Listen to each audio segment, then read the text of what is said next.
Hey guys, update time, different way to do a video this time. So instead of having Nick shoot and then wave his hands at me when I forget stuff and roll his eyes when I say the wrong stuff, we're just going to kind of do this quick and dirty and impromptu. So it is Wednesday. Yeah, we're Wednesday. Wednesday evening. So we had the race this past Saturday at Redstar. I'm going to talk to you about that in a moment. And when we got back on Saturday evening, we learned then that the next race is in fact 1 week from, well, a little bit over a week from now. So we've got Easter weekend coming up right now, and after that straight off to Pakisa. And we ain't ready because there were a couple of issues on this past Saturday. So it was a mixed bag. I had a great race. Car held together nicely. I managed to qualify on pole for Class E and take the win. Kind of led from the front. Did manage to overtake Bernard, who's one of the Class D guys, but then a bit of rush of blood to the head. Decided to fall off the track twice. Go farming. Kept him behind me the first time. The second time he was right up on me, and eventually he got past, and I just ran out of laps to track him down. But great fun nevertheless. Then Nick went on. Started off great, so he started at the back as usual because of the driver change. Within I think 2 laps, he was already at the front of Class E, and also starting to chase down the back end of the Class D pack. And the next thing I saw him slow, and yeah, Nick, what was going on there? So my race didn't go as well. Unfortunately, we had a bit of a brake caliper issue, so started getting some squeaking from the front end. Didn't know if we were getting brake fade or not, what was going on, but soon started to feel that something wasn't right and just really had no confidence in the brakes. So kind of coasted along. You know, we want to score points in our class, so because it wasn't fatal, I just had to kind of drop back and you know, circulate around the track, hopefully get some points. As we finished the race though, and slowly coming into the pit lane, I heard this loud knock, thud, and the car just jolted to a stop. Then we needed something properly was wrong. Upon inspection, we saw that the caliper had actually come loose. The 2 main bolts holding that caliper, one had completely gone missing, and the second one was barely holding on for its life, and that caliper had rotated and bitten and eaten into our wheel. This was an old wheel, eh, Nick? Yeah, it was an old wheel. It was only about, I think, 72 hours old. So definitely a pretty old and worn wheel. Yeah, but the good news is, so that brand new set of beautiful mags that we'd put on the car, just managed to destroy one. The good news is none in the country, none planned to come in. So we've got 2 good wheels, 1 bent wheel from the installation and 1 destroyed wheel from the caliper. And they've done a total of about 25 laps. So we're pretty pissed about that. But anyway, the wheels have gone off for repairs. We're hoping we can get them repaired and back in time for Pakisa. But I don't understand what went wrong with that bloody caliper, because I left those caliper bolts perfectly finger tight, and I don't know what on earth went wrong. So who knows? But from now on, we'll be Loctiting, torquing, and then tack welding every bolt on the underside of this car. Okay, only kidding. I guess we're just not checking well enough. I distinctly recall really cranking those bolts up, but I just must be mistaken, and I think I cocked up. So sorry for Nick's race. The next thing that was a little bit tragic was the fact that our video footage of the race is not great. The footage which comes from the phone, because in our wisdom we'd gone with, or I say we, this is the royal we, gone with these poly bushes on the engine. Yeah, I'll get those bloody things, man. These poly bushes for the engine and the gearbox. And yeah, they're a bit stiffer than the rubber hydro mounts that you normally get. In fact, they're about as stiff as a block of cast iron. They are absolutely rock hard things. And the vibration that was coming through the car, it was something we weren't prepared for. But it also, the camera wasn't prepared for it either. And even though we had image stabilization on, the footage is almost, or I think it is unwatchable. So we probably won't upload anything. Quite frankly, you'll get an epileptic fit if you watch our track footage. And that's not just from the camera shake. Anyway, so but I think I've got a bit of footage from the secondary in-car camera from on my side, and the rear view camera is fine. So we'll try and put at least the 1 video together, and if nothing else, you'll see me put 4 wheels on the dirt, plus probably enough space between me and the track for another car. throwing stones at all the people chasing me back. So it was pretty cool. So we've ripped these stupid things out. And Nick said, just put the normal ones back in. He didn't understand why I was saying, well, I still want something stiffer than normal, because these stupid standard shock mounts, or what do you call them, engine mounts, they just collapse. So this one here that Nick is showing was the better of the two, which we found kind of at the beginning of the race car build. We then replaced it, or the other one was completely flat. It was kind of another, centimeter smaller than that one. Yeah, there it is. So we replaced the bad one with this one. You can see how much they've shrunk by. And then when I compared this guy here to a brand new one at the shop, even that one is like now a centimeter shorter. And this thing is, it's new. I mean, it's literally done a handful of races. So I got the guys at Goldwagen. I just pulled up every part number in their catalog which had anything to do with a BMW shock mount or engine mount, and ended up settling, much to Nick's irritation, on a set of E34 mounts which look very much like these poly mounts. It's just a great big lump of rubber. Maybe I can get in there. I can't turn the camera around while we're filming, but maybe we can see what's going on. Yeah, it's a bit bloody dark in there. Let's see. Oh, there we go. And then there was light. Where am I pointing this thing? Bear with us, guys. I don't even know where I'm pointing it. It should be over there somewhere. This thing. Yeah, there we go. There we go. You can see it. So it's just a great big cylindrical shape of rubber with no oil or anything inside it. So and they feel pretty stiff. So I'm hoping that those do better than the soggy standard mounts, but also better than these cast iron poly horrible things. And we're going to rip the ones out of the gearbox as well. So I've got new mounts for that too. So the disc was pretty banged up. Had some like divots all on the edges and whatnot. So I was going to go and buy a new disc, but everything is banged up. So we're just throwing bloody money at this car right now. So I dressed that up with a Dremel, and then I took a whetstone and literally just ran that across the surface to make sure that there weren't any high spots, and that looks okay now.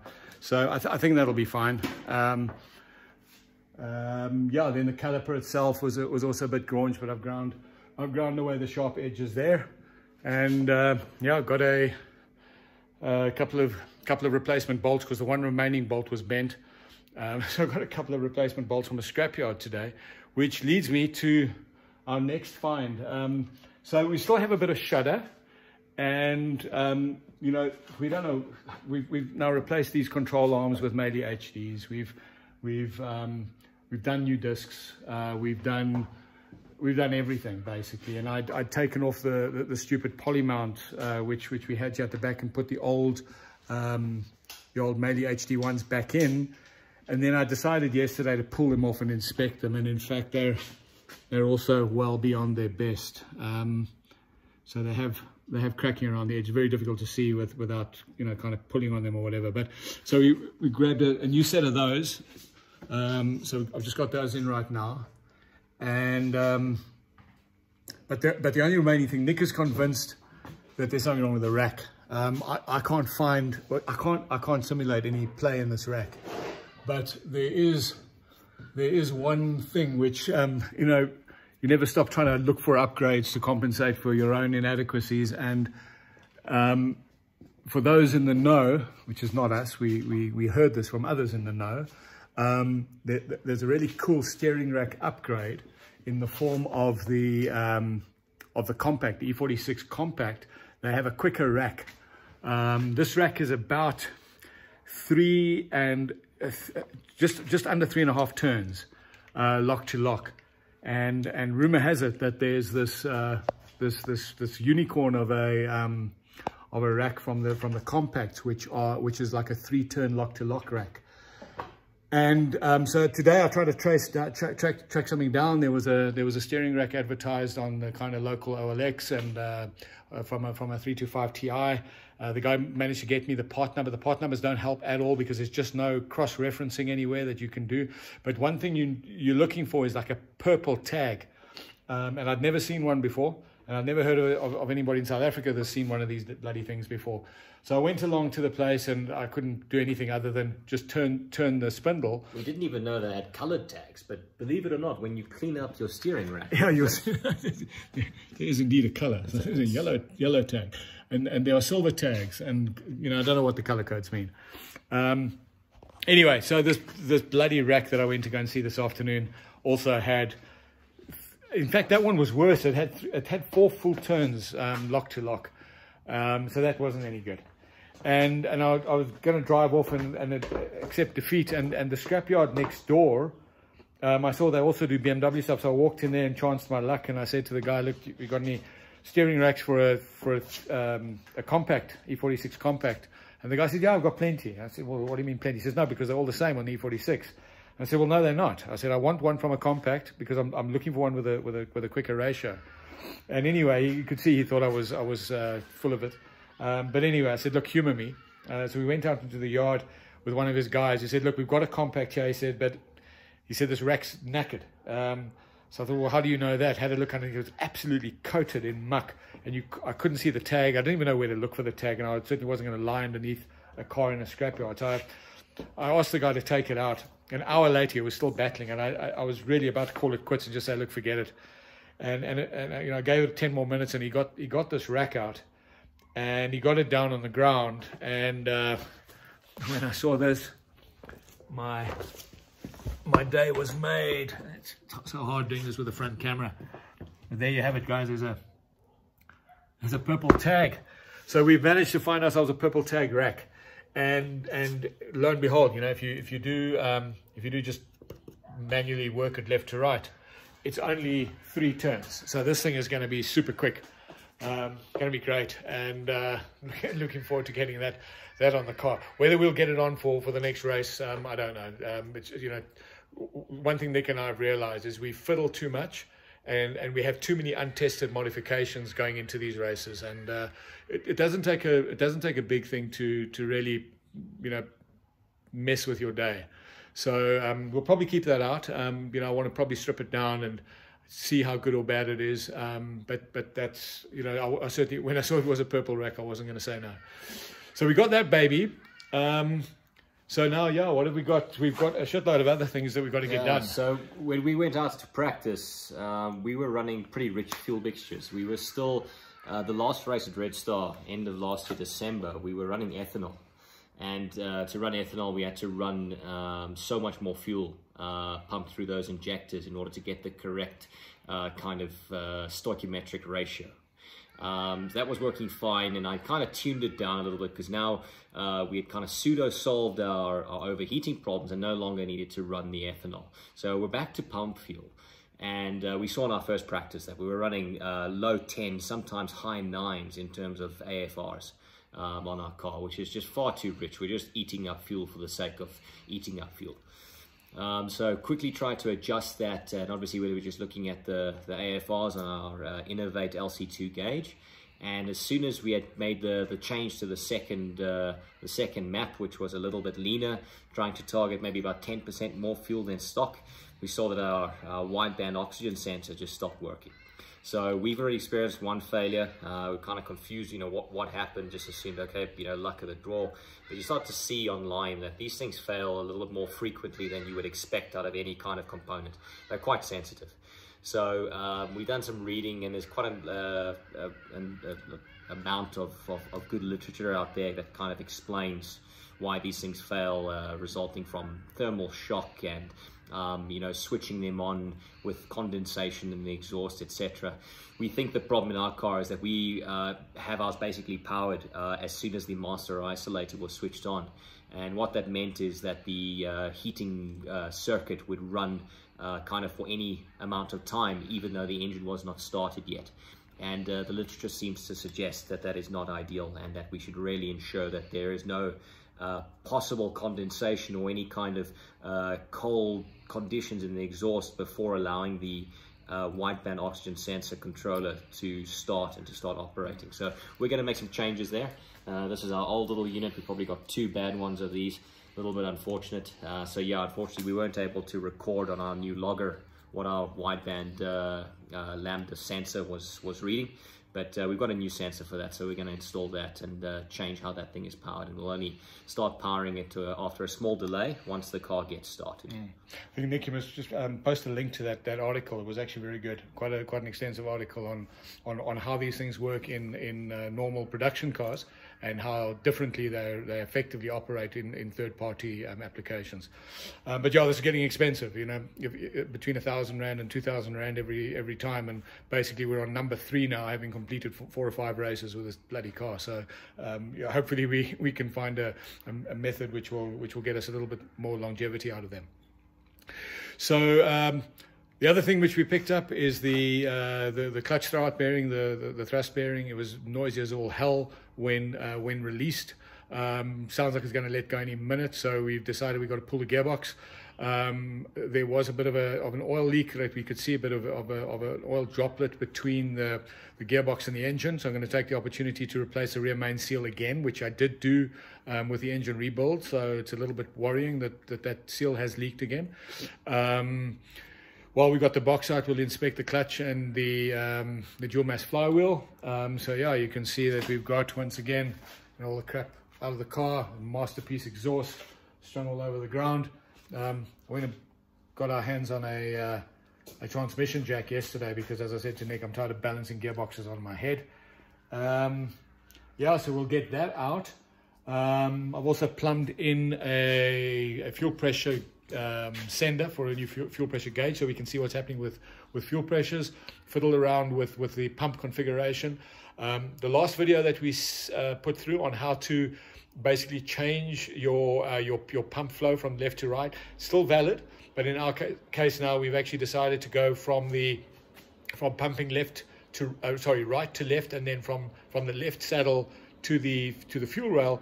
We decided that we may be having some fuel flow issues, and then experimented with paralleling them. To be honest, no difference that we could feel, but we just don't have a clue what's happening with our fuel pressures. So there's been a slight change back to what we did, but it doesn't invalidate anything that we did in the previous video regarding how to transfer fuel from your right saddle to your left saddle and use that as the primary pump. So yeah, we'll get the new fuel pressure gauge hooked up as well, so hopefully we can see what's going on there too. What else is there? Yeah, we got new plugs in. We got some new plugs, new coils, lots and lots of new stuff. Yeah, we played a little bit of a game with troubleshooting the misfire on the E46. You know, up until now, we've enjoyed the luxury of not having to ever have to troubleshoot that. Beyond kind of, you know, coating the car with a bunch of water after a wash and getting some water into one of the plugs, we'd never had a misfire. And on the track day after practice, we had the first time, this car sounds like a boxer. It's got a 5-cylinder motor now. So something just wasn't right, and we just, you know, pulled plugs. The plugs were looking great in biscuity color. The coils were not showing any kind of problem when we switched them around to try change the position of the misfire. It looks like we found the problem in that the fuel injector, one of the fuel injector's little plug harnesses just wasn't plugged in properly. Which is strange, because I'm quite sure that I plugged all of those in finger tight, and yet that one wasn't quite done. Yeah. So yeah, I guess this is why guys who race cars talk about nut and bolt checks all the time. It's just there's always something which is either left loose or comes loose. Yeah, so I'm quite sure I blame them on the vibrations from those bloody those really stiff mounts that we put in the car. So I'm hoping we can start getting some track footage. We won't rattle the car loose, lose a brake caliper, unplug the fuel injector, and a lot others that probably hurt our car during that race weekend. So hopefully good stuff to come by restoring some softness to this race car. All right, cool, guys. Thanks. We'll get this video uploaded. Give us your thoughts, your comments. Once again, thanks for all the support. Please like and subscribe the vids. Tell your mates about it. Hopefully hopefully everybody's getting a little bit of interest and fun out of this, even if it is morbid curiosity. And yeah, we'll keep you informed and let you know how it goes, and we'll try and get at least one on-track video uploaded. So thanks again, guys, and have a good time.